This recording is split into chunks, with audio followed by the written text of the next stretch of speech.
Zach, the three of us have spent time together.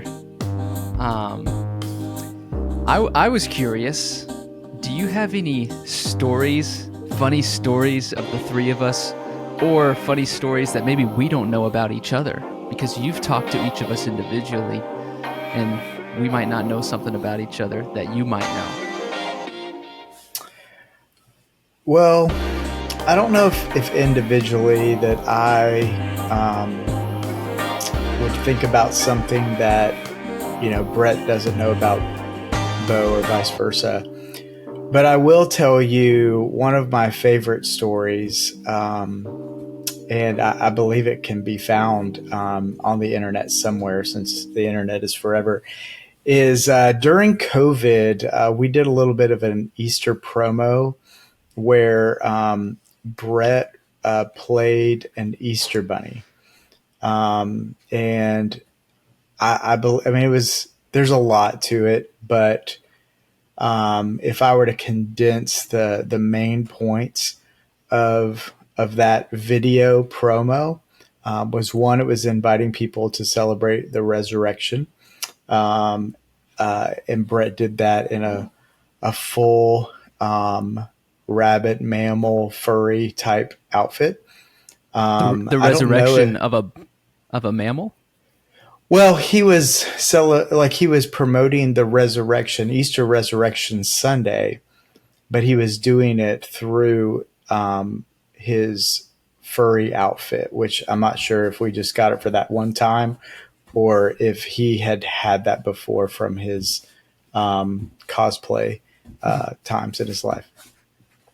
But the other thing that I was personally witness to during that filming, which I'd heard about, hooligans with shenanigans, where they would like go around in parking lots or subdivisions and throw slices of craft singles on people's cars. But to me, being someone was approaching 45 at the time, I'd not seen that with my own eyes. And so there were dairy projectiles that were caught on video by Brett in his furry costume. And I just feel like it was a great video.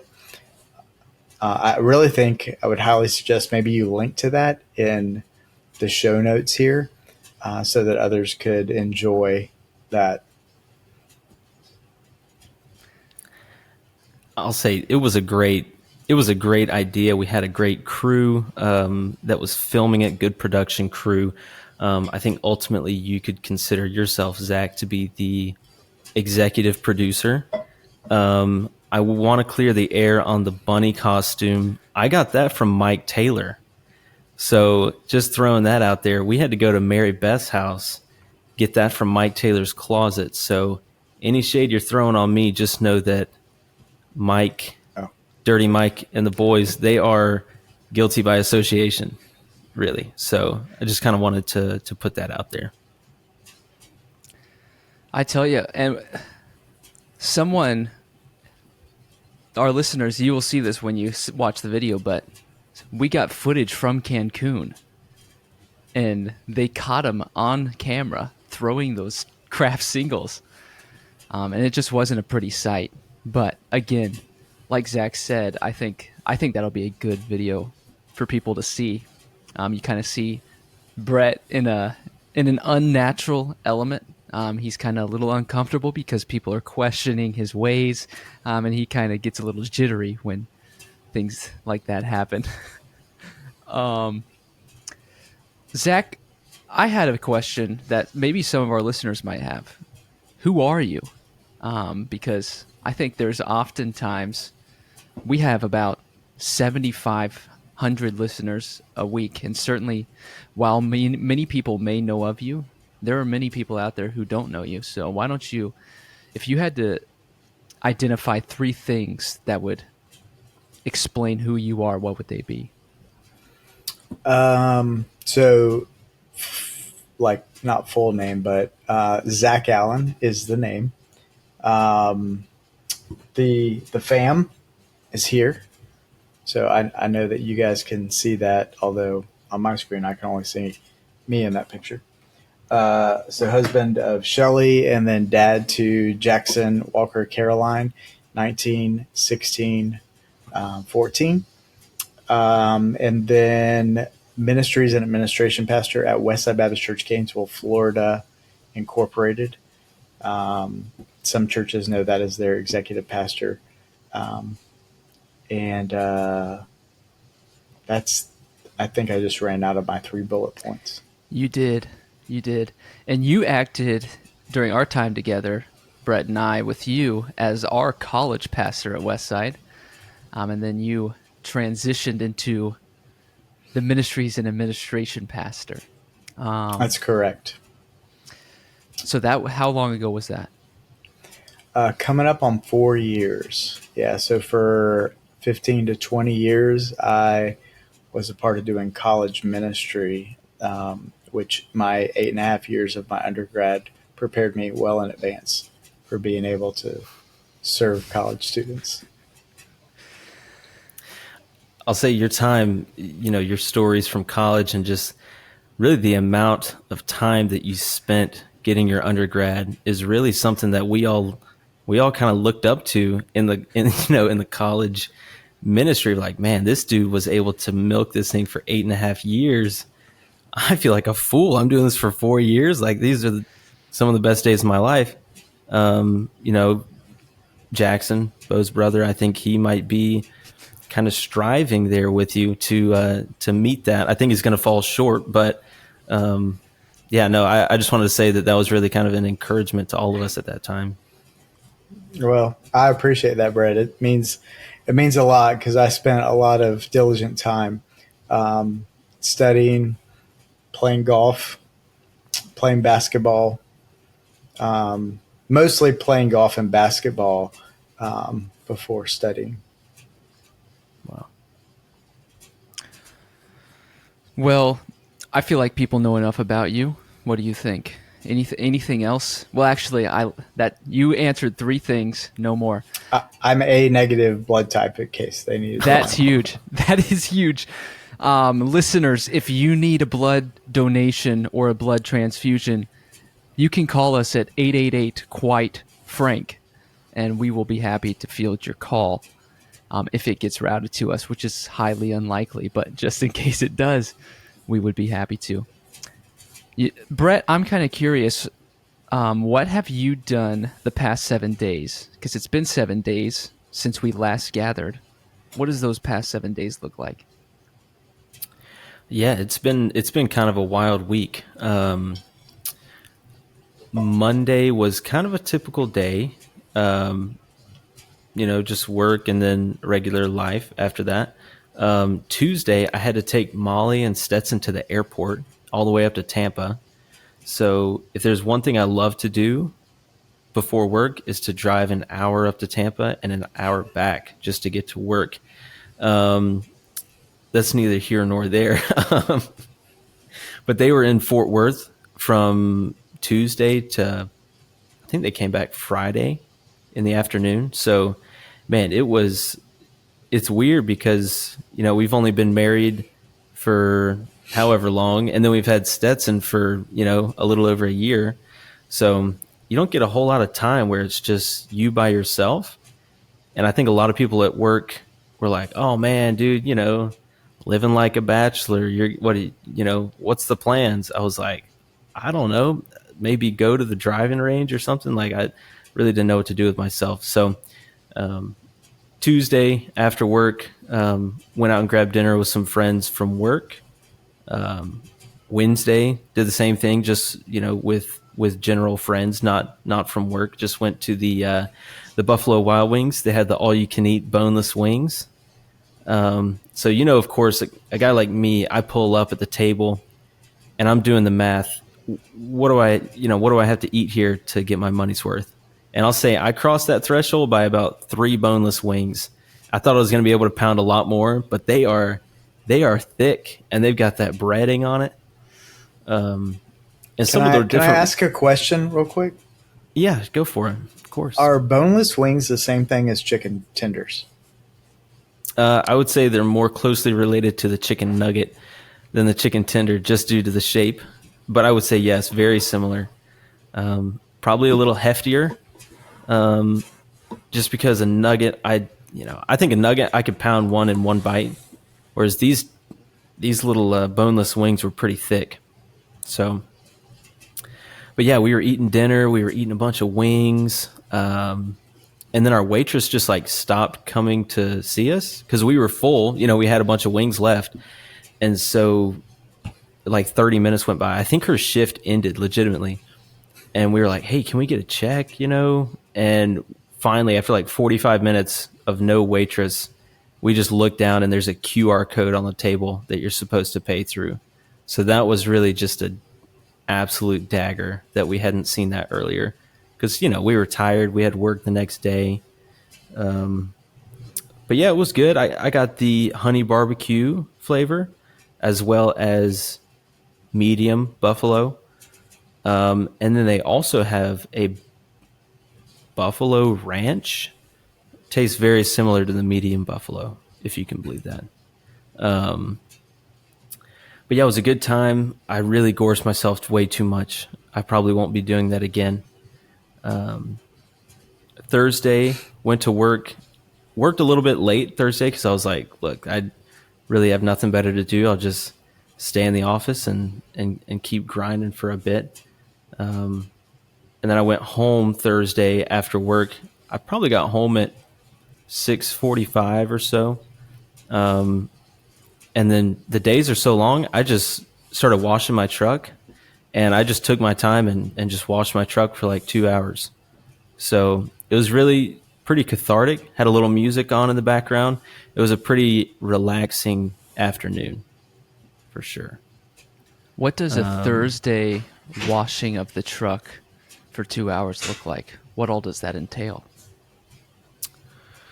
Well, here's the thing. So my parents got me for my birthday. They got me a little car washing kit whenever I moved in to our new townhouse. So, you know, some of the stuff you got to take out of the packaging and other stuff like that. It's not really ready to go. But, you know, with an F-150, there's a decent amount of surface area compared to other vehicles. So you can really take your time, put your back into it, focus on the little details. And then also, you know, once you get to the wheels and the tires, you can really, I probably could have sat there and spent 45 minutes on per wheel if I really wanted to. But I did not because I had a Unity party meeting to get to. So I wrapped that up about 8:30, went up and grabbed a shower and then tuned into to the Unity party. So that was Thursday. And then, you know, Friday around lunchtime, Molly and Stetson got back in. So I picked them up from the airport. And then Saturday morning, we went over to our pool. They've got a little splash pad with, you know, the buckets that fill up with water, and then they dump on you and slides and stuff like that. So we just had a grand time with that yesterday. So but that was pretty much my week. It was certainly unique compared to some other weeks, but filled with a lot of friends. Obviously, my family was gone for most of it, but I was glad to have them back. I noticed, well, one, that's awesome. It sounds like an excellent time. Sounds like you got a lot done, a lot accomplished. But I noticed one key thing that you kind of skipped and glossed right over. You mentioned that you went to dinner with some friends on Tuesday, and then you jumped right into a Wednesday night Buffalo Wild Wings. You failed to mention where you went on Tuesday, what you had, and if it was better than Buffalo Wild Wings, and if the friends you went with were better than the friends you went with on Wednesday. So on Tuesday, I went with some folks from work, and I don't really know how to say this. One of them is the PM that's above me, and then the other one was the project executive who's above him. So really, I am the ultimate subordinate in that situation. So I'm just tagging along. I'm trying to have fun, you know. We went to this sports bar called Duffy's, and they said, look, we can go to Rocco's Tacos, or we can go to Duffy's because they're both at UTC. And I was like, man, I had Mexican for lunch. Let's go to Duffy's. We get to Duffy's. They're doing karaoke for like an hour. They're like, yeah, karaoke ends in an hour. We walk in and it is so bad. So like, it's not the karaoke where people are at least trying. It's just the karaoke where people get up there and like kind of try to be bad. And they've got it cranked so loud that you just can't even hear the conversation. So I got, there was certainly some fun that was poked at me for choosing Duffy's on karaoke night. And I was like, look, I'm just trying to get you guys to sing a little karaoke. So unfortunately, none of us ended up going up there and doing it. But yeah, it was a fun night. But yeah, the karaoke was really rough. And the lady who was serving us, she was like, yeah, tonight's the last night they're ever doing it. Like our owner is basically kicking them out because it's not I don't think it's the restaurant that puts it on. It's like an outside group that comes in and does it. And they're like, yeah, we're not going to let them do this anymore because it's so bad. So what was the worst song that was sung that night you heard? This like 80-year-old guy did Wagon Wheel. That one was pretty bad. Can you recreate it for us? I'm trying to think because he wasn't getting like the tempo of the song. That's all right. Just go ahead and do your best. I'm just trying to think what it sounded like. Give me a second. Rock me, mama, like a wagon wheel. I'm giving you the words. Go ahead. Well, so he was doing the chorus great. I'll say that. Okay. But the verses, he was like, he would slow down and then he would do a bunch at the same time. I think the listeners want to hear what it sounded like.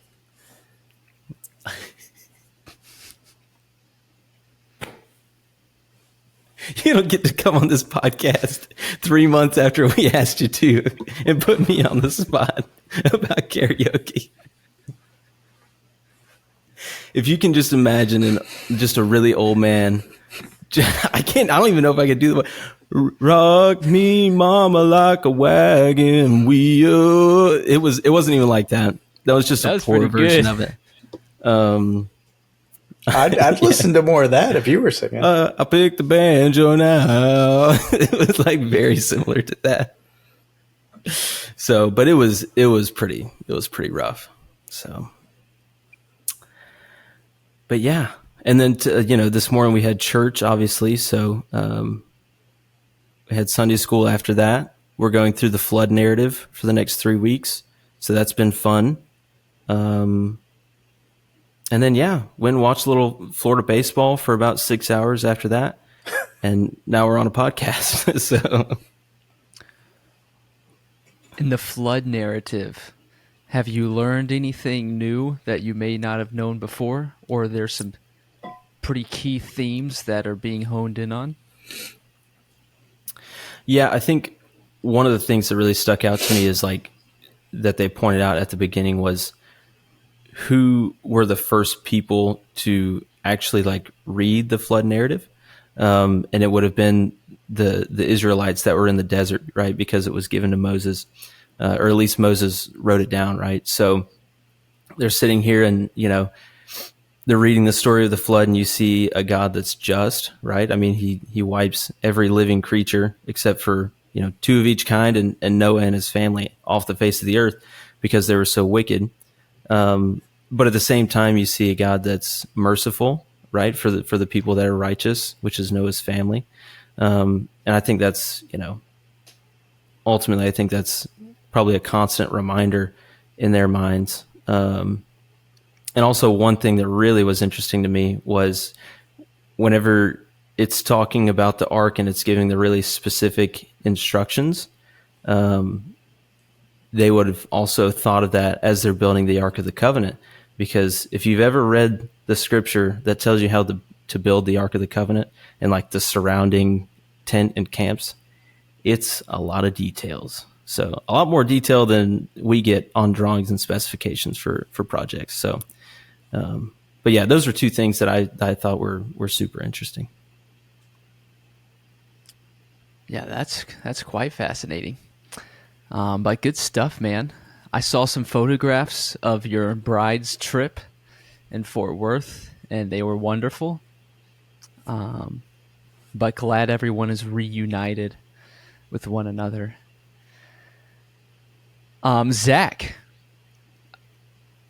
before you, well, I'm going to ask what the 7 days were like, but I wanted to pose a question to you.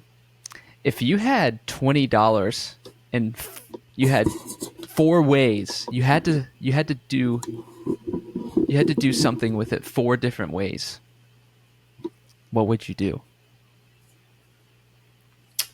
Cash or Venmo? $20 cash. All right. So I'm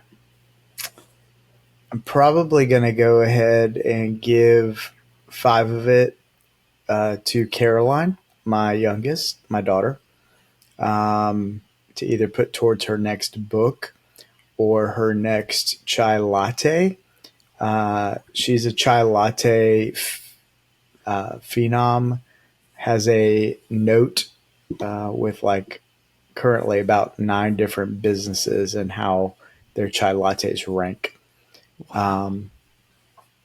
Give another $5 to my middle, Walker. He has a new girlfriend. Well, first girlfriend, I guess, as of June 1st. And hopefully he would use that to take her out or pay for himself if they go to Zaxby's or something like that. And then the other $10, there's a good chance that maybe I would use whatever $1.92 times 2 is. $1.92 is the cost of a large Publix fountain drink, and that is my wife Shelly's favorite. 3/4 of it would be Coke, and then the other quarter with cherry Coke. And so with the last, let's say $2.12 or something like that, maybe I just would cash it out into like change and put it into my change jar. That's brilliant. Now, you said you get 2 drinks. For Shelly. 2 drinks for Shelly.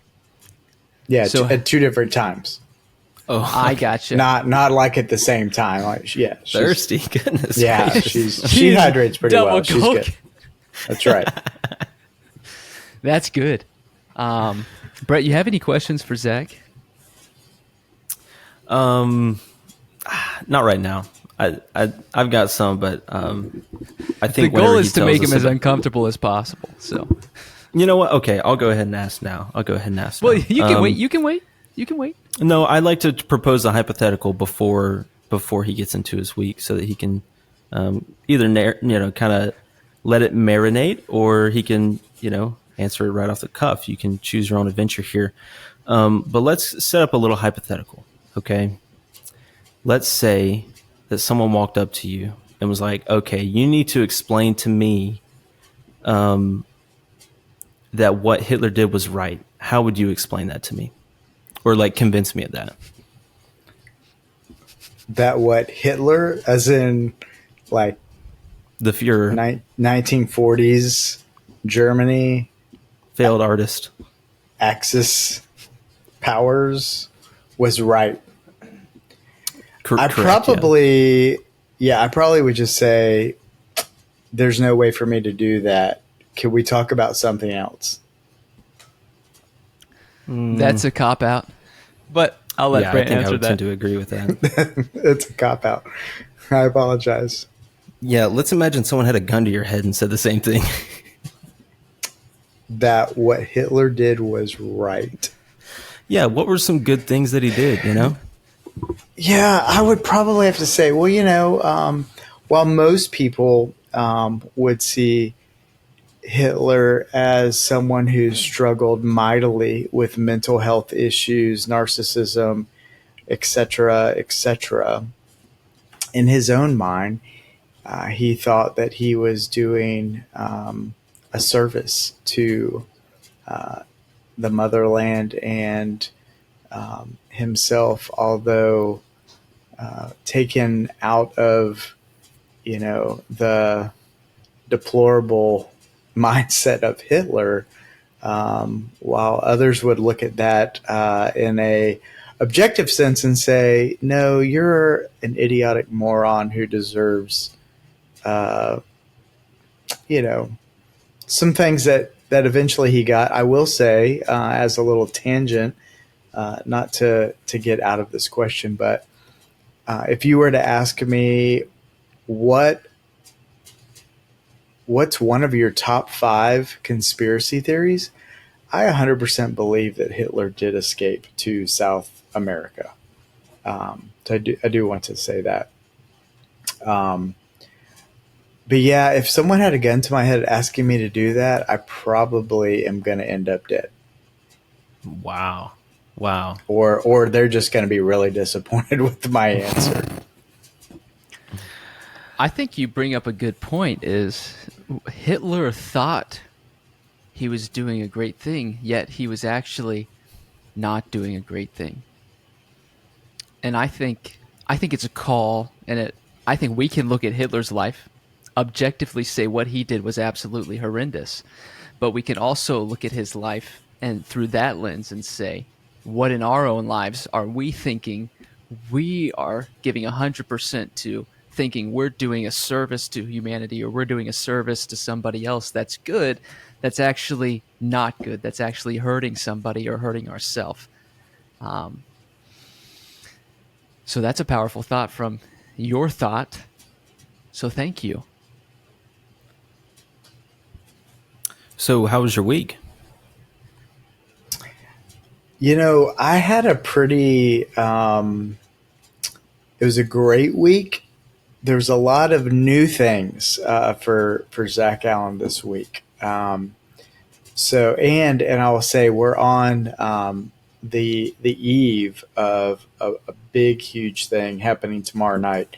But I'll share a little bit about my week. So, pretty pedestrian first part of the week. Not much change, work, coming home, but as I mentioned before, because my middle son entered into a romantic relationship, we had an extra friend over at the house for some Stranger Things season 4. That's a TV show, not an activity. It is. Thank you, Bo. But yes, if the Duffer Brothers are listening and you want to give us a little kickback here at the Quite Frankly podcast, please let us know. But so she was over, and then Thursday we had both the girlfriends over. So my oldest Jackson has, I bet you it's almost coming up on a year that he's been dating his girlfriend. So we had to pull an extra chair up at the old dinner table on Thursday. Awkward. Well, it's not that hard. It's just an extra chair. You bring it up. Well, did you do it before she showed up or after she showed up? If you did it after she showed up, it's awkward. You're like, oh no. No, they kind of like they just hang out here, and then usually the question is, like tonight was, are you eating here or not? And then tonight they were eating here, so I said we were having a little pasta, little spicy chicken sausage pasta. So I asked, would you like it in the Memphis Starbucks mug or the Washington, D.C. Starbucks mug? And she chose the Washington, D.C., so I had the Memphis Starbucks mug. But anyways, I digress. Thursday was... I progress. Are we eating pasta out of a Starbucks mug? We are. We eat a lot of things out of Starbucks mugs. One, it keeps the portion low. So it helps with portion control, which is important because you can eat a very nutritious meal. But if you put that on a big giant platter, your body's not able to take in all the nutrients and process those. You waste a lot. And so we use Starbucks mugs for portion control. We also use them for ice cream. Also helps with portion control. And that's what we get when we go on vacation is Starbucks mugs are our souvenir. So it's a little reminder of our trip out to DC, or our most recent vacation was flying in and out of Memphis, Tennessee. That's beautiful. Rest Thank in you for peace. explaining that one. Yeah, that's Who is resting in peace? well, I was gonna say Elvis? I was gonna say rest in peace, young Dolph. That's the first one that came to mind. But John yeah, I would Morant? say with the portion, John Morant, except he's not dead. His Not NBA dead. Dolph. career. Dolph is dead. Now his NBA career is not dead, dude. He's coming back next year. We're going to the finals. We're not gonna whiff like the Mavs, bro. We're not gonna whiff. Are you a Memphis Grizzlies fan, Brett? I am, and if you listen to the podcast, you probably know that. Okay. Okay. Maybe it's just blocked out of my mind. You have such great taste in so many other things. I mean, I just maybe just thought that it was a joke when you said that you were a Grizzlies fan. No, lifelong, or lifelong as of maybe 2009 When they were in or something Vancouver? like that. Okay. Got it. No, not that far back. I don't even know if I was alive then.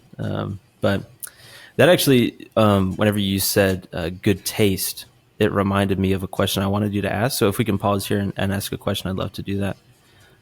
Let's say hypothetically, you're in the bathroom doing a number two in a public place, but you don't know it, but the lock on the door doesn't work. Let's say you push the little button on your end, but on the other side, there's something messed up with it, and people can walk right in. You're sitting there, without getting too graphic, you're bearing down, wrangling, so to speak. Someone Is that a rodeo barges- term? What are we like? Yeah, turd wrangling. That's what they call it. Okay. Someone barges in. What is the first thing that are you occupied, or what is your what's your go-to there when someone walks in on while you're doing your business? So, a hypothetical that has not happened to me, but I could probably tell you from other experience. So, there's a lot of one room restrooms that are out there, these do cause for me a little bit of anxiety just because of the picture that you're painting, and potential scarring for other people as well as myself in those situations. But I can tell you what I have done in the past. I've been in there and the lock has functioned the way that it has or was meant to function, the way that it was intended. And there have been times where someone will knock on the, because they have good manners, which I will say I'm a big knocker because I don't want to refund my lunch that I've just put good money down by barging in on someone and seeing something that God did not intend for me to see. But there's been times where someone's knocked on the door and maybe I was doing some business and I just politely reply, "Occupado," just in case they might not be an English speaker. Oh, wow. That they would understand in both of the most common languages that we have here in the United States at this point in time. So if they barged in on me, there's a good chance that I would probably exclaim, "Occupado!" And then they would hopefully close the door. And They're like, there's some Spanish dude in the bathroom. that's right. I thought he told me to come on in. I couldn't understand what he was saying. I don't know what "come on in" Spanish would mean, but It Would is the beans? opposite. Would would be Did you just say that, dude? potentially. Oh, sorry, didn't mean to derail us there, but yeah, as you mentioned, you were eating pasta out of the Starbucks cup. Starbucks cups, yeah. So that was Thursday. Then Friday, we get around to what I would say was a very productive but physically excruciating day. So Friday, um, me and one of our other coworkers from church, we replaced a metal, like galvanized metal roof on our back. I don't know. It's kind of like a back storage area. It had the old one was up for like 15 plus years, and I ripped it down on Memorial Day. And then so he and I came out, and that was about 4 hours of some pretty rough manual labor. And then I came in, I took a shower, ate some lunch, got about a 30-minute break, and then my son came home, and I did my first ever rotors and front brake job on a car. Whoa. Thanks to YouTube and a guy who had done one on a similar Jeep Cherokee. But we knocked that out an hour under what I thought it was going to take. So I told him it was going to take 6 hours, and we were just a shade over 5 hours in getting those suckers done. And I promptly came in, took a shower, ate some dinner, and then laid on an ice pack for about 4 hours. And where was this ice pack? Lower back, upper back, tushy? Lower back. Yes, we're like around the L345. Yes. Then my wife, my lovely wife, decided to have a garage sale on Saturday, and I'll tell you, besides questions about Hitler and World War II, I probably don't have another pet peeve that is as antagonizing to my soul as yard sales that I have to put on or help with. And so I told her I wasn't going to help her. She graciously said, okay, because she'd known what I did on Friday. But I did help her a little bit. But she cleared like almost $300 at our yard sale. And that was pretty fantastic for me on Saturday. We cleaned out an old inflatable pool in the backyard on Saturday afternoon because we're using that as a staging process. We're about to put in like a big gravel patio, 26 by 12 gravel patio, and an above ground pool that I just purchased today from the Walmart. So that's taking place. We got to hang out in the little redneck Riviera oasis in our backyard. And Sunday was a great day. Love to be here on the podcast. But the great thing is tomorrow night we go and look at and pick out a puppy that we're getting. Our first ever inside animal that we've ever had in 24 years of dating and being married. What about Pearl? Pearl crossed over the Rainbow Ridge sometime around the beginning to the middle of March down in Hialeah, Florida. So I just want to think that she made several people happy by being a part of a Cuban sandwich. So, And if our listeners remember anything about Hialeah, they would know it's one of the most dangerous suburbs in all of South Florida. That's true. That's true. and I'm here, but I'm gonna go get my power cord to plug in my computer, and otherwise, my part of the podcast is gonna be cut short. Yeah, we would not want you to die on this podcast. But that's awesome. I think that's a great week. I think there's one of the things that, well, I will say now, it's part of my week, but while he's not here, I'll brag on him. Zach took me to lunch on Monday, and he purchased my lunch. And he can probably hear that, but he can't speak, so that's good. But I greatly appreciated it.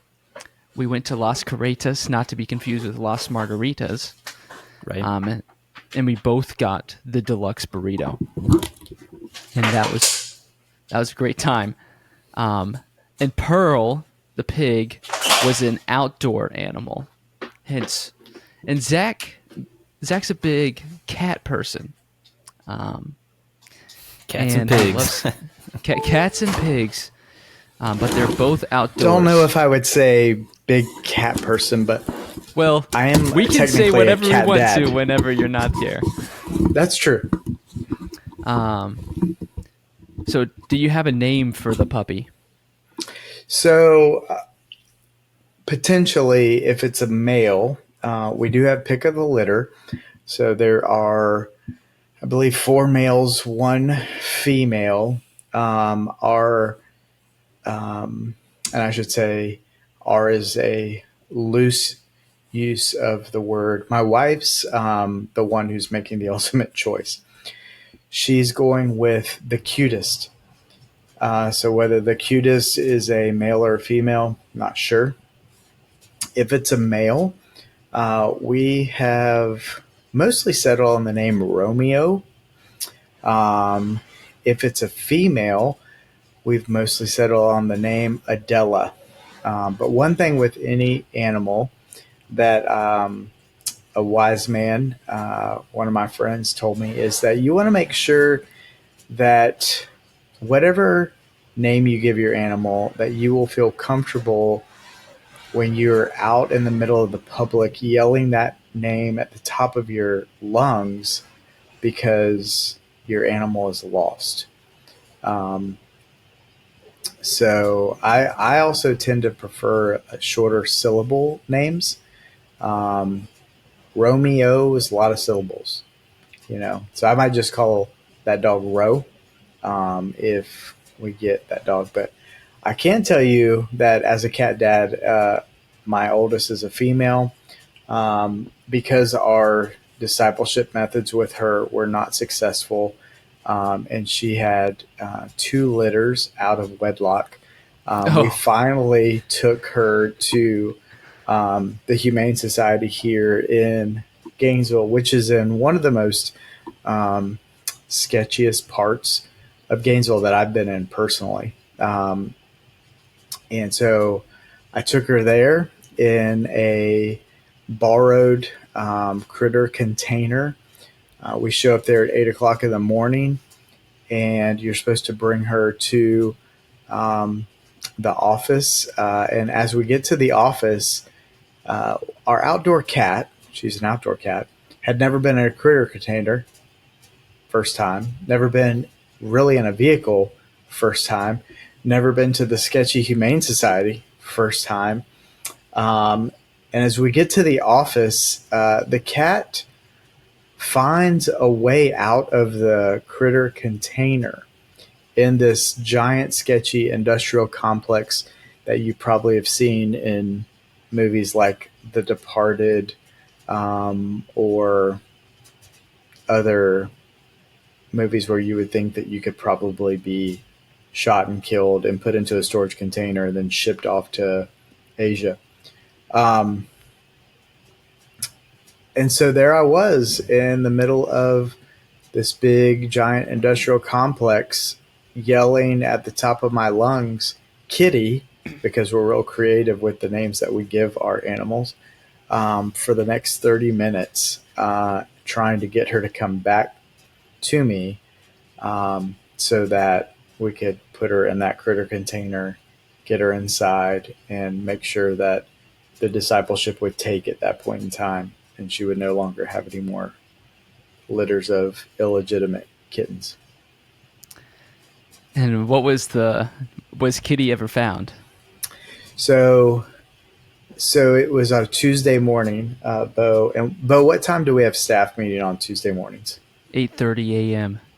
8:30 a.m. So I said if Kitty is not here by 8:10, maybe 8:15, that I was I was going to leave and leave Kitty in the hands of the nature, the circle of life, the people there at the Humane Society and their big industrial complex. And then I'd come back in the afternoon and try and find her. And I did pray, and I asked God, I said, hey, could you help this cat to find her way to me?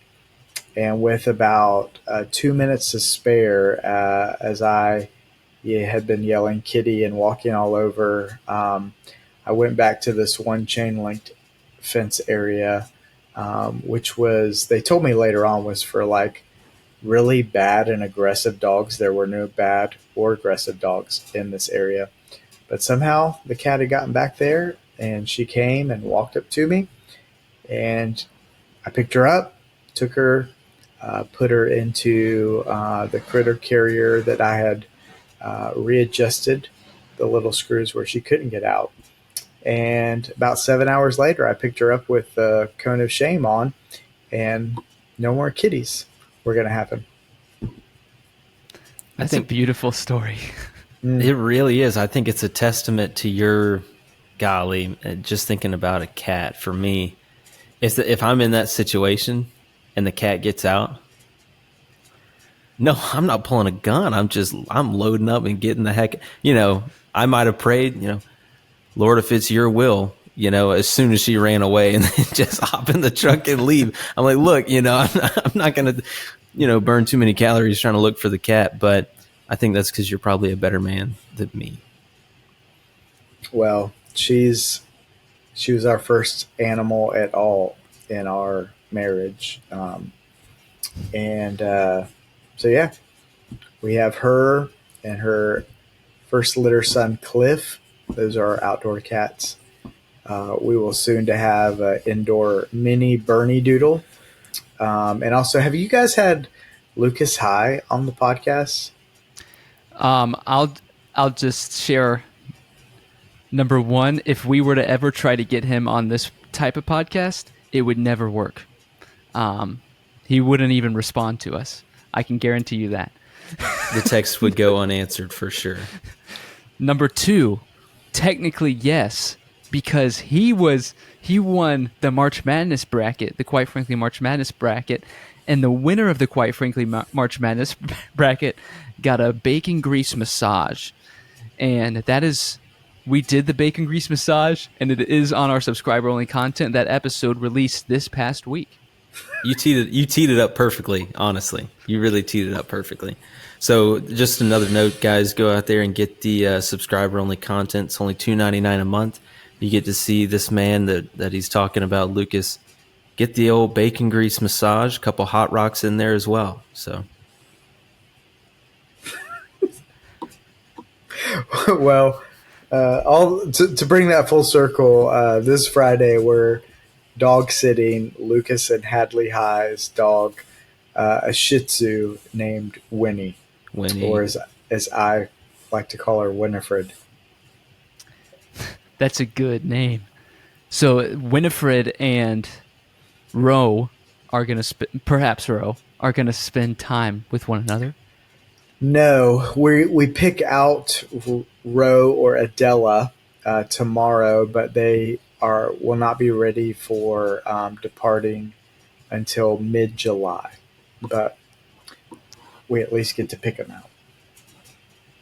I understand. Well, that just sounds like a phenomenal week. Pretty jam-packed. Lots of hard work in the outdoors underneath cars. Yes, and I will also say the Florida State Seminoles, and Gators are my second favorite team, so I'm glad they won today. But the Florida State Seminoles really destroyed the national champions in basketball team, the UConn Huskies, on Friday, and then they clinched. I believe they were the first team to clinch their spot in the College World Series on Saturday.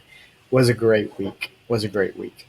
Yeah, and it's really not that difficult for a baseball team to beat a basketball team in baseball. So not much to celebrate there, but good for them. They did set a record though, 24 runs in a game. It was impressive for sure. It was almost like a basketball score. Yeah. But like a middle school girls basketball score. Yeah. I mean, like upward, basically. Right. Would anyone like to know about my week? I was literally about to ask Bo, I was going to what ask, did you do? what'd you do, Bo? Thank you for asking. Okay, number one, it was Monday. Birthday. So I woke up. It just so happened to be my birthday that same day. Well, I said it before and I'll say it again. Zach took me to lunch at Las Carretas. It was quite generous. We had a great time with one another. I returned to my office, much to my surprise, and there were balloons all in my office. Just jam-packed. My monitor was wrapped. It kind of broke the HR rules of the office. We pointed that out. So it wasn't that good. But luckily I know the HR person, and so we were able to get it sorted out nice and cleanly. Then the day continues. Well, Mondays at 5:30, I try to set it rhythmically if possible. I'll go play pickleball at Northside Park. Well, who do I meet there that have been coming the past couple of weeks, couple of Mondays, is Ryan and Megan Mert. I've mentioned them before. Strangely, Zach Allen, funny you're on this podcast, Megan Mert went to City Church in Tallahassee, and she knows Kevin Pham, but she does not know you. So today at church, I was trying to gather you together, but it just didn't work out. Were they sitting next to us? No. That was another couple in my life group. So Monday, we play pickleball. Then I return home, say 7:04-ish. Well, what is for dinner? Well, Jackson has so kindly made steaks. He's made sweet potatoes, and he's made creamed spinach. All right, and if you know anything about me, that is the meal I have for one, my birthday. That's my birthday go-to meal. And number two, that is the meal I would have if I were to be killed on death row. And so it was just absolutely phenomenal. I couldn't tell if I was turning another year old or if I was about to die, but that's the tension I like to live in. Afterward, Jackson made this homemade Japanese-inspired milk bread. He put a French twist on it as he baked. Sorry? Is this the bread pudding you told me about? This is not. No, not the bread pudding. That's another day. That's funny. He put a. I apologize. That's okay. It's like these French toast sticks that he put ice cream on top of with caramel drizzle. I mean, I would say 4-star meal. Just from the creation to the dessert, it was phenomenal. So let me replay this because I do love to cook, and yes, I told Jackson the other day. I think on Monday I'd cooked lamb that was inspired because Jackson had cooked lamb not too long ago.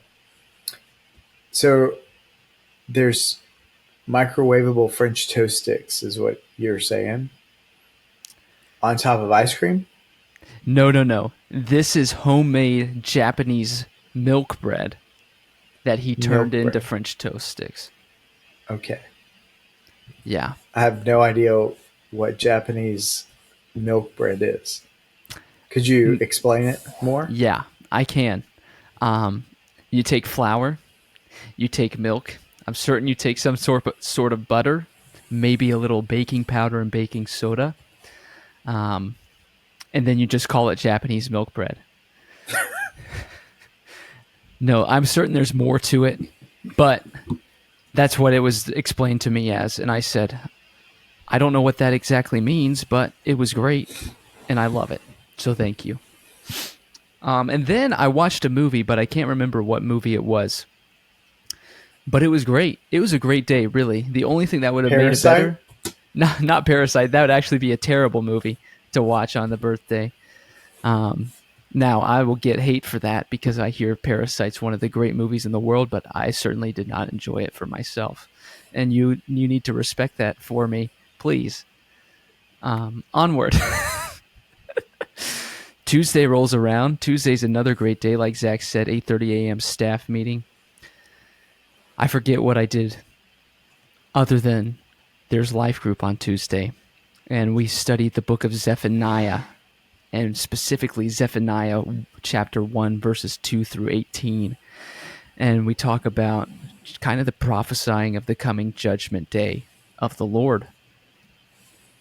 Well, one of the key things we got to remember is the call to the Zephanites, not really, but the people who Zephaniah is writing to, is judgment is coming. We've got to change our ways. One of the key factors, one of the key points on this side of knowing Jesus is changing our ways, and just doing the opposite of bad isn't going to do any good.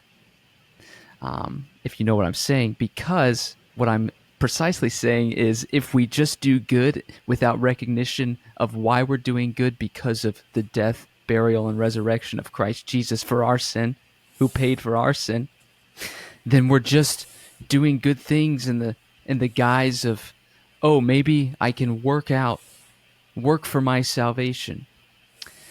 And if we're just doing the opposite of bad and trying to impress God, we're going to fail.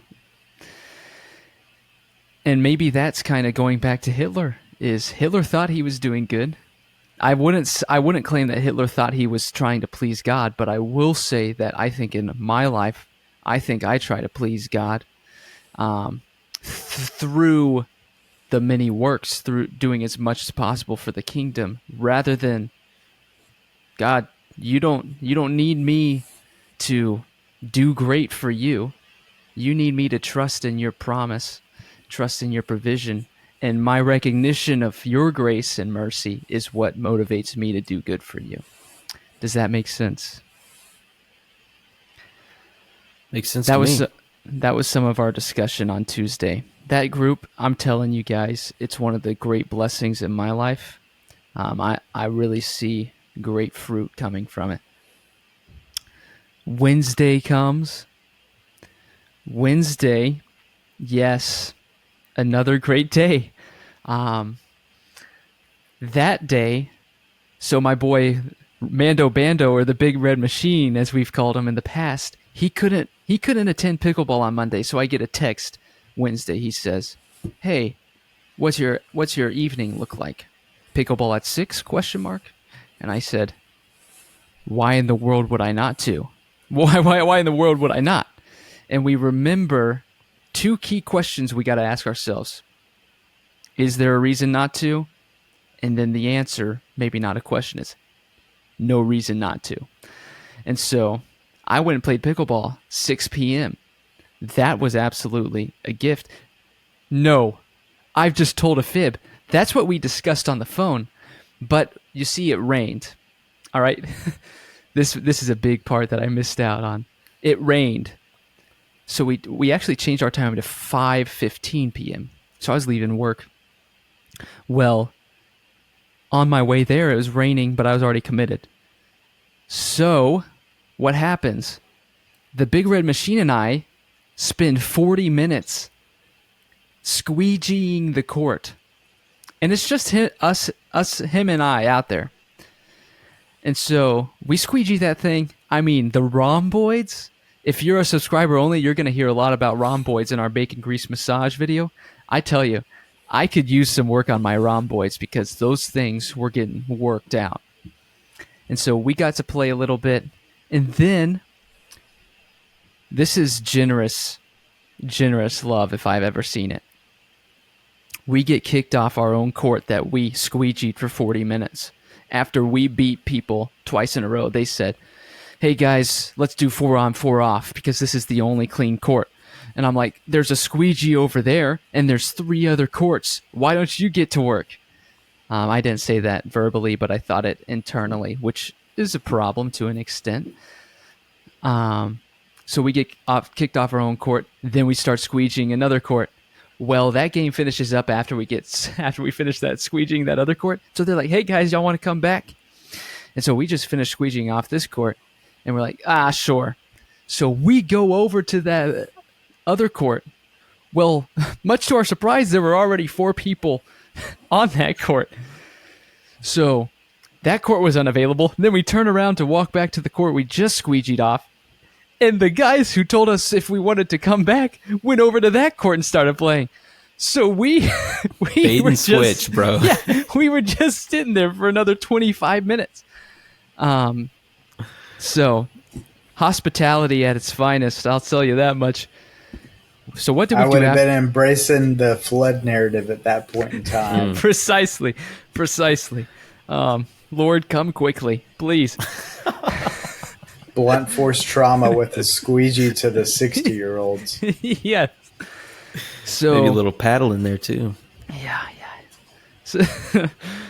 So we play a couple more games, and then we hit up none other than Chewy's and have cream jalapeno pain. And we had a new server this time, and he was special. I mean, I asked him, he asked us if we would like any margaritas, and I replied, no, would you like a margarita? And he said, haha, you know I would, but I'm on the clock. And that was his exact cadence, and I just loved it. So he was great. Then, Bo, can I ask a question? Absolutely, you can. You don't have to necessarily give the legal name, but who is this person that you were playing pickleball and going to Chewy's with? Ooh. Tell me you don't listen to the podcast without Yeah. telling me you don't listen to the podcast. Not a good look. Not a good look at all. The Big Red Machine and Mando Bando is also known as Connor Coleman? Yes. Well, from all my listening to the podcast, I usually watch it with subtitles. Of course. But, they always don't get that right. So of course. I think the last time they said Mandalorian or something like that. I can see the confusion there, but I don't know how many more free passes we'll give you before we just kick you off. So Thursday rolls around, and classic first Thursday of the month, we remember exactly what that is. It is time for Unity. And we had a great cabinet meeting, and listeners, I want you to be encouraged. The cabinet's moving in the right direction. We've had to terminate some people. We've had to demote some other people, and some other people are on their last strike. And other than that, everybody else is deeply and committed to deep and generous love in order to create a nation and a world where life can flourish. And we see these two avenues compounding into one to create ultimate unity. And listeners, if you aren't following Unity on social, you need to follow them on Instagram, theunity.party. Stay up to date with what it means to create a nation and world where life can flourish and how you can be a part of it. That was great. Friday rolls around, Friday morning. Well, I mentioned this before. I went to play pickleball on Monday with Megan and Ryan Mert. Well, Friday rolls around, and Ryan Mert and I then go play pickleball with one another. We just go to the north side, try to find some random people to play with, and we did. And it was great. Then what do? We go for lunch. We go to Las Margaritas, where we get... Zach Allen should know this if he's a listener. What is it, Zach? Do you know? We get Mexican food. Yes, precisely. But not. We get the chicken Alisco. Chicken Alisco. Right. Rice, no beans. Double rice, no beans. And it was just magical. Ryan Mert's a good guy. Great dude. You should meet him if you're a listener and you have the opportunity. So, Bo, is it safe to say that you had at least a triple play of Mexican food within 5 days? Oh yeah, MWF, Monday, Wednesday, Friday. Inject me with Mexican. Yeah, this is a common occurrence, though.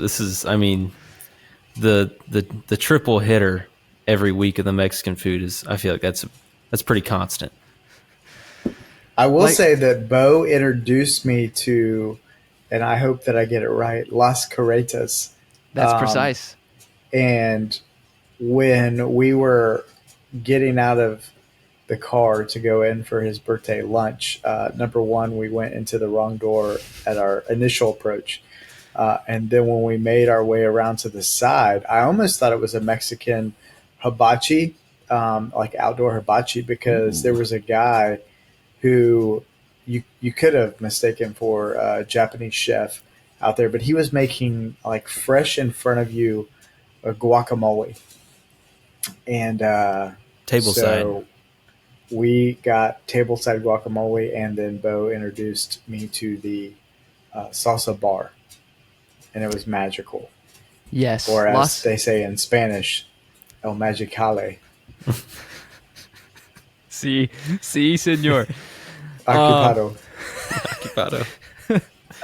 The salsa bar is I hadn't experienced that until Las Carretas. I'm used to salsa being at the table for you, but I get it. So that was great.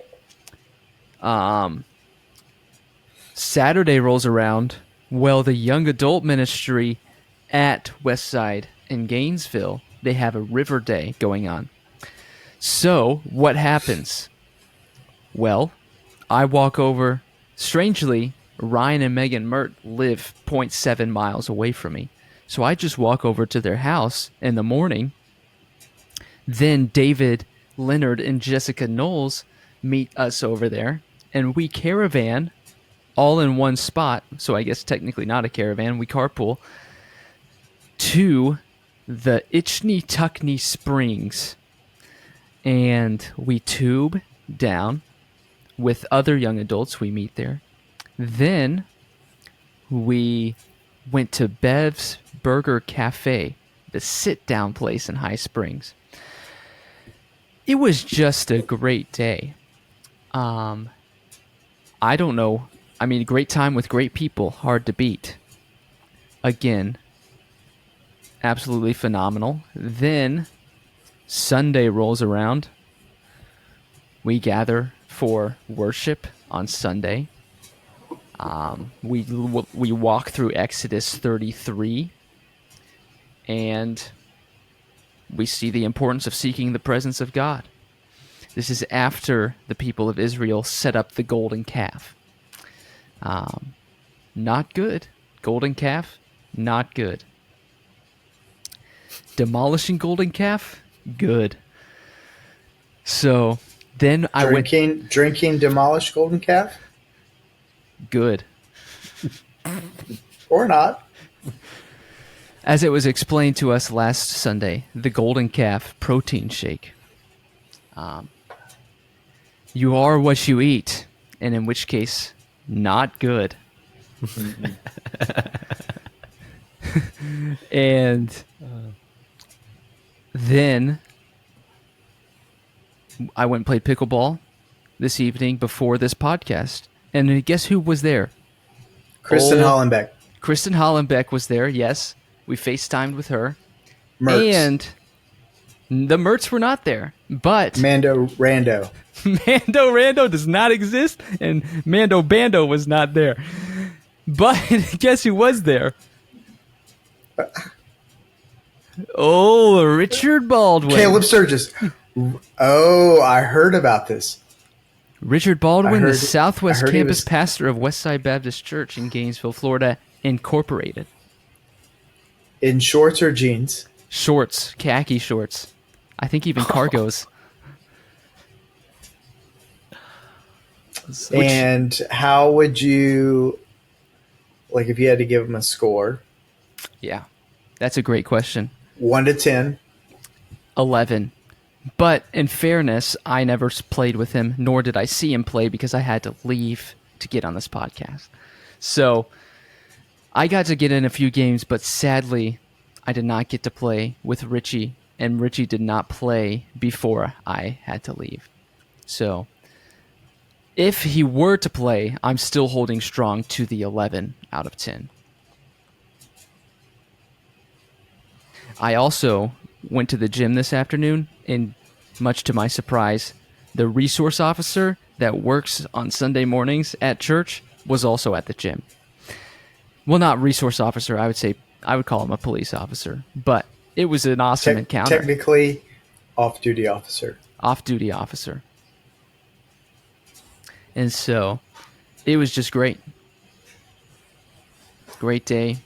Now I'm sitting virtually with three others. Or two others, sorry. Three, I guess, with Casper. Or I could go five. Five others with Casper and Brett and Zach's two family members there, the twins. Why don't you introduce us to the twins there? So, part of Saturday's festivities at the Allen House was the garage sale. And so these are two of my daughter's dolls that she was trying to sell. She sold, I think, 3 out of the 5 dolls that she has.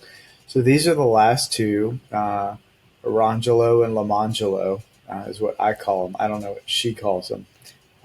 Something probably with lavender and ruby red. I don't know. But I just thought they would add a little touch of class to my backdrop today. I mean, they look very beautiful. They look like they're supporting you. Maybe we can find the other 3. We can reunite them. That's right. Get the gang back together. Well, at a yard sale, $5 to $10, I can make sure that I can give them to you, and you can do your best to reunite them, and they don't have to be reunited from my property. That's pretty steep. That is steep. Yeah. Do you barter at yard sales? I know you don't like them, but is the Allen yard sale, garage sale, a bartering sale? It is a bartering sale. What's interesting is, so my wife came in and she said, can you come out and watch the money table while I bring some other stuff outside? And, when you hear money table, there's just already a negative connotation because, like, Jesus is flipping those things over in the temple.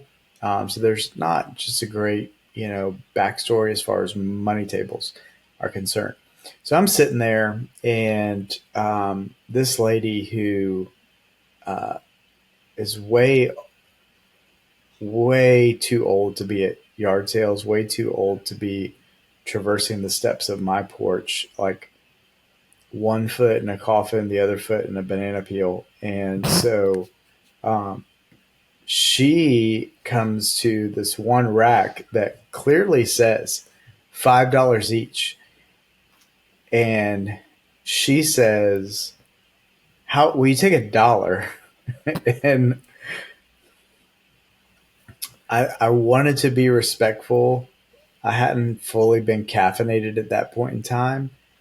And so I had to say, "You're going to have to talk to my wife when she comes back out," because I didn't want to lowball what my wife was expecting. But, yard sales are also just it's a great place to people watch.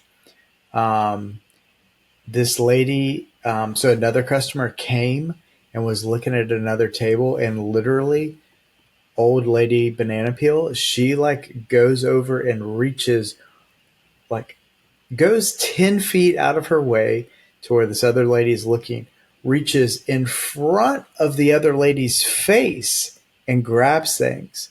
And I'm just looking at this from the money table, and in my mind, there's lots of thoughts that were going on. And so after she did end up buying some things, I think she ended up spending $10 on 2 pieces of clothing and 2 fake Chinese looking vases. And I carried them to her car and loaded them up for her. And then when I came back and I told Shelly, I was like, "That lady was super rude." And Shelly was like, "Yeah, she was super rude." And I just don't know what you do with that in a situation, where you're asking for other people's money, but because it's not like I can just call, security and say, we're going to ask you to leave the premises because they turned into our driveway because we had neon signs with balloons that says garage sale. Um, but I felt like I needed to have like the list that they have at the entrance to the mall of like, here's the rules when you come into the mall. I'm like, just have some common decency and don't be an idiot. So Now, by law, could you pull a gun on them because they're on your property? I was going to ask the same thing. I think Stand by your ground, law, dude. by law, I think that also might be considered an excessive use of force. He's not saying shoot the lady. He's saying just brandish a firearm. Right. Look at my little friend. Just a little and like shirt. Yeah.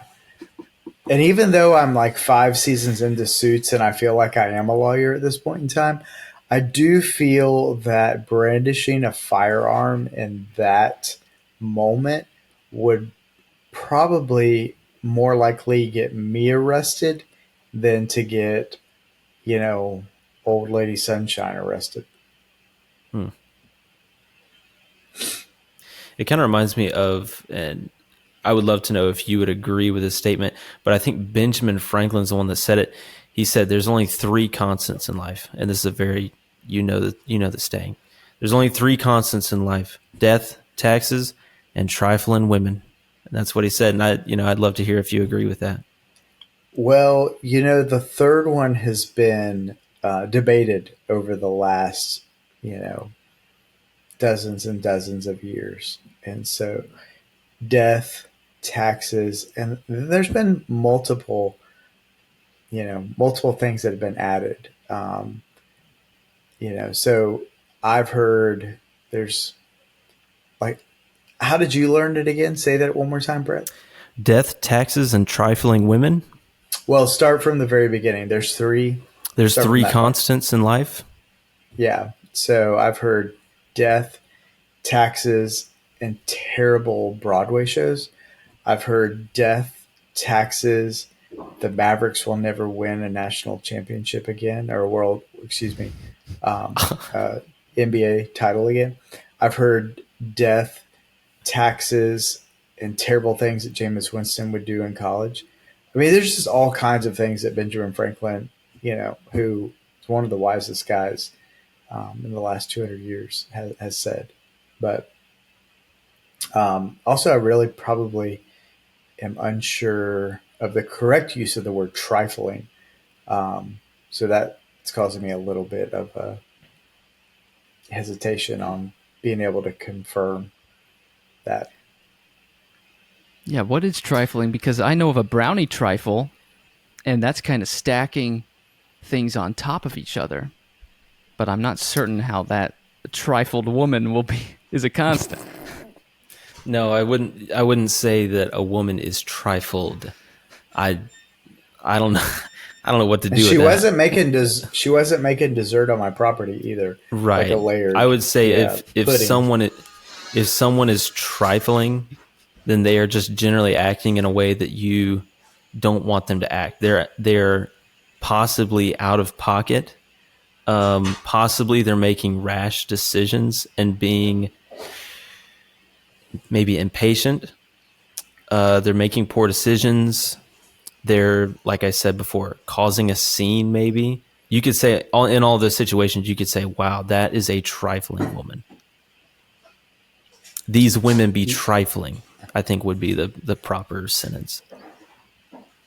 The 48-year-old in me would definitely have called her rude.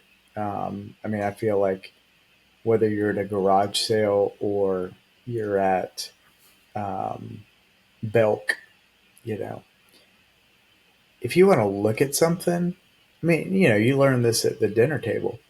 If you want the salt and pepper or you want another condiment, you just ask, could you pass that? Or you say, excuse me, or excuse my reach. But when you're like, in some ways, felt like a little bit like kind of like a Discovery Channel animal documentary. And you're like, the elderly woman asserts her dominance at garage sales. That's what I was thinking. you know, by the left forearm shiver to the other stranger towards the overall rack. You know, something like that. It certainly gives off, the vibes of like, if you're at a stadium and you go to the bathroom and there's 20 urinals, and there's one guy at the far end and all the other ones are empty. It's like going to the one right next to it, right? That's how you assert your dominance. And Bo taught me this one. I thought going to the one right next to him when there's a ton of open ones, I think that is a great display of dominance. But Bo taught me a few years ago, the move is actually to go and stand behind the guy. When there's like 20 open ones, go and stand directly behind him until he finishes and then pee in the exact same urinal. Mark your territory. That's an instant classic. I was just about to say the ultimate move would be to just wait your turn. But like really, like maybe a foot behind the guy. Like he can feel you breathing on the back of his neck. Yeah. Do you say Occupado. anything at that? Well, yeah. That's what he would say if he was smart. Do you say anything to him while you're standing, or you just kind of telepathically assert yourself? I think there's a few options. I'd say an easy, appropriate option would be that sounds great. There's some other options that could also be said, but I think it would fall into the too committed to deep and generous love category. So I think you can cross that threshold, and you got to be wise. Dang. Well, we are coming up on an hour 25 here. Zach, I hope you've prepared a song of the week, or can tell us, just a song that you've been thinking of. But before we do that, I'd love to ask you some questions. We like to call it rapid fire. And I didn't run this by Bo before doing it, but something we typically do with all of our guests. And I wanted to, kind of get your consent before doing that. I'm ready to go. All right. Are you ready? I'm ready. All right. And you got to just kind of hit them quick. First gut reaction. All right. Got it. Hash browns or grits? Hash browns. Holy Ghost or Holy Spirit? Holy Spirit. Nando's or spoons? Nando's. That took you a little bit. Calf tat or thigh tat? Hold on a second. Calf tat. Hold on a second. Did you say Nando's or spoons? I feel like you meant to say Nando's or creams, and just tell me if I'm right there. You're not right, because creams is dessert. It stands on its own 2 feet. Okay, well, you may have to tell me about the spoons. Not sure with that one. But here we are, calf tat. Weather spoons, right? Okay, all right. Calf tat it is. Got it. Unforeseen if you or had the whole sloppy wet? Unforeseen. Hootie or the Blowfish? Hootie. Subway or Tube? Say that again. Subway or Tube? Subway. Pigs or cats? Push. Oh, come on. Cats. I got 2 of them, I guess. All right. Plastic wrap or tinfoil? Tinfoil. Or as they would say, right. aluminum And the last foil. one, Dennis Mercier or Ben the Virgin? Oh. Denny Mercier.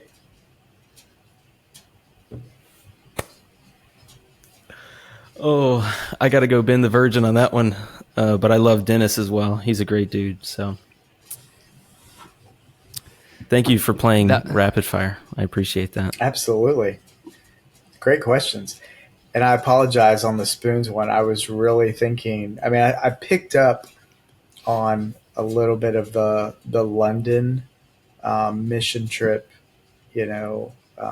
category, but Weatherspoons would have really locked me into that versus um, Nando's. But yeah, that was C'est great. la vie. Zach, about that song of the week. Any song that has been particularly speaking to you this week? hey, you know what? I don't listen to music a ton. Um, in my car rides, I'm usually either making a call, maybe trying to pray, or um, yeah, I mean those are basically the two. Um, but when I go on mission trips, one of the fun things is I get to hear like musical categories from other people. And so I was turned on to Chris Stapleton. I mean, a lot of people know Tennessee whiskey, but was turned on to Chris Stapleton uh, a little bit ago. And so I've downloaded the old Chris Stapleton Essentials. And I am White Horse is one of my, when you asked that, Brett, I kind of quickly flipped over to my old Apple Music and do like the old White Horse with Chris Stapleton.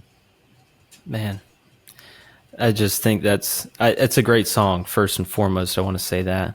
Second off, I want to say interesting move, Apple Music versus Spotify. Also, you're downloading a lot of music. It seems like maybe there's some storage on your phone that you could possibly be just streaming music instead of downloading it. Are you paying 99 cents per song?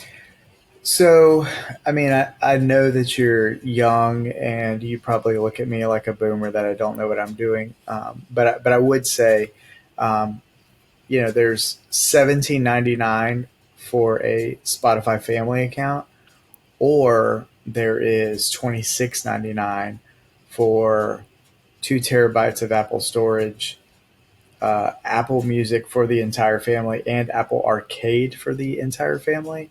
So just want to share that. And then with my middle son, a couple of times a month we have to cut yards, and some of the areas where we cut grass have no Wi-Fi or no.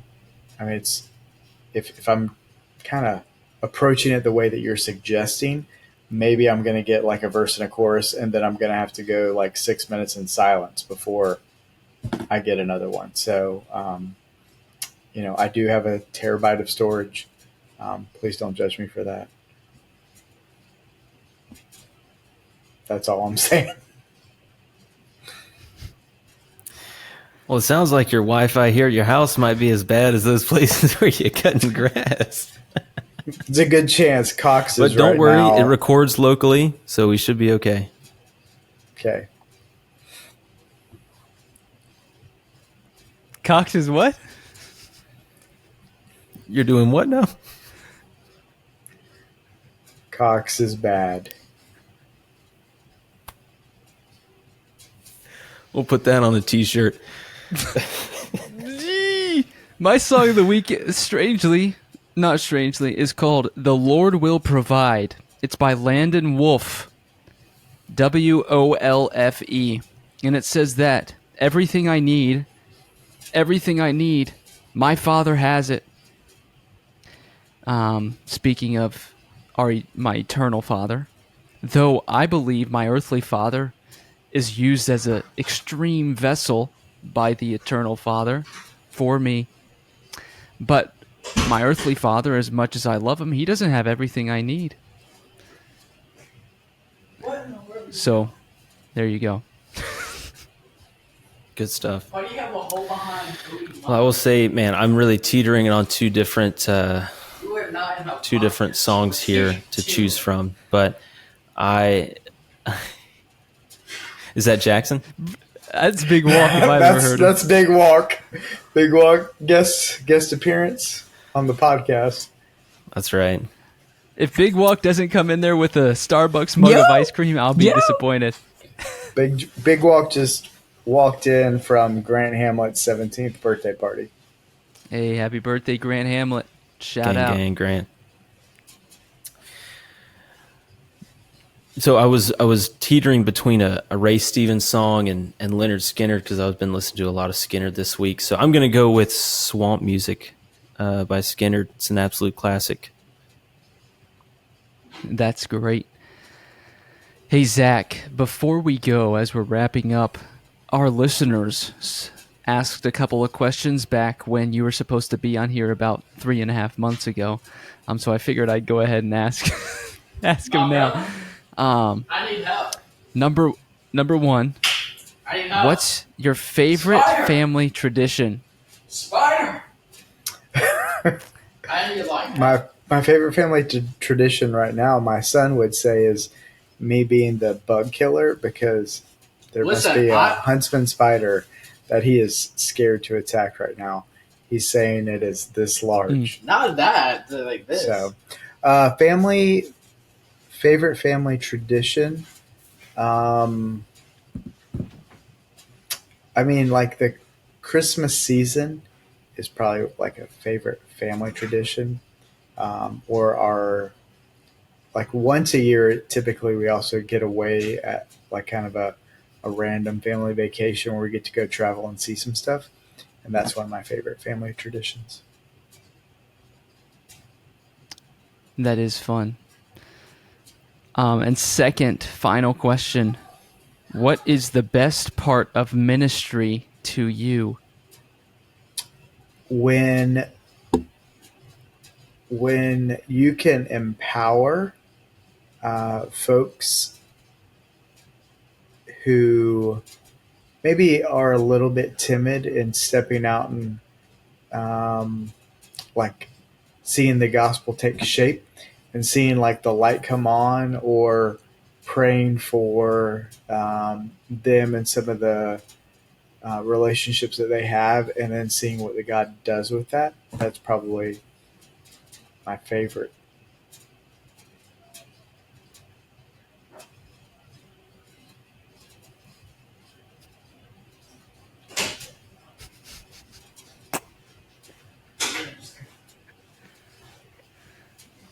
I don't know if you're talking, but Cox bad. Cox is bad.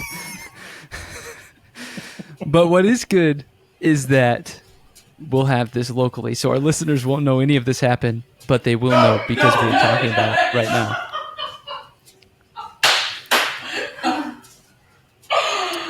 Yeah! I need help. I need assistance.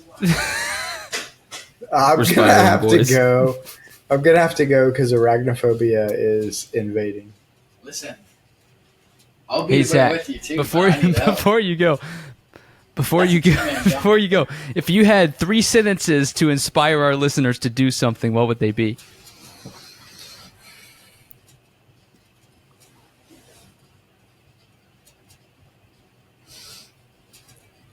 Connect in a life group with Bo Martin.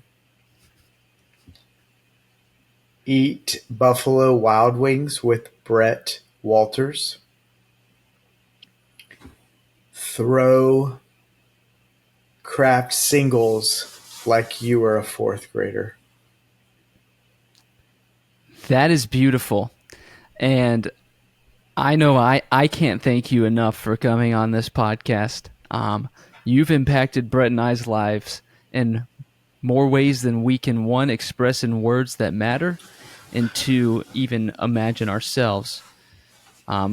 And we love you deeply and generously, and we love our audience deeply and generously. And that's why we're going to see everybody in 7 days.